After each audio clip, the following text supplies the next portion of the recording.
how much, and everything that we've talked about so far with the Lakers and their offseason decisions and then the current playoffs, how much does Giannis loom over all of these proceedings and the way that his season ended? Dave McMenamin. Oh, absolutely. He is at the top of every GM's mind because he is the type of player that you put him on any team, quite frankly, they're immediately in the contender conversation, like immediately. And, listen, John Horst just got an extension right before or during their first round series. He was able to get Giannis to sign an extension himself about a year ago, and that's the only organization that Giannis has known. So we haven't heard any rumblings that he's going to be requesting a trade. That's all he's got to do, though, is just twitch in that direction. It would be all that would have to occur. But you think about it, this is the only franchise he's known. They've employed his brother as a teammate. They've certainly... as they've had changes in coaches and rosters decisions, he's certainly been someone that's been consulted on all those things. And there is something to be said about being like a single franchise guy. And you're going to have some lows. And you don't think Steph Curry had some lows coming off the first dynastic run, where they missed the playoffs and they're losing in the play-in round, et cetera, et cetera. And then they win in 22 and now they have a chance to win in 25.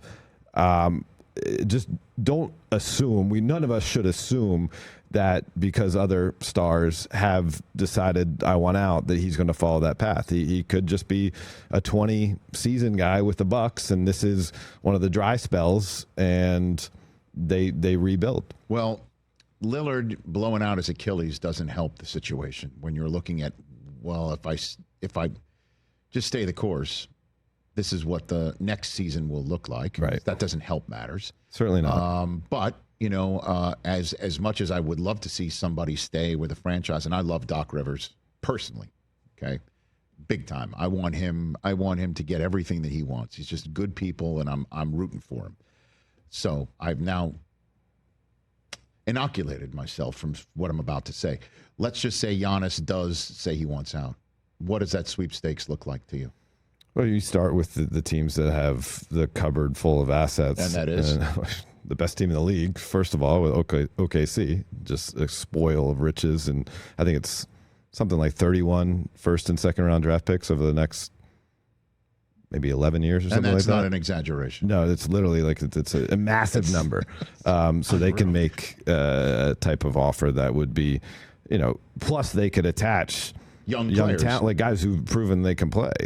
I'm not going to start playing fantasy GM because I'm not saying any of these guys would be at the top of Sam Presti's list to be moved, but just look at their roster. There's obviously SGA would be off limits, but beyond that, there's a lot of young talent that could help a team where they're not mired in just the theoretical of draft picks. They could get real players as well.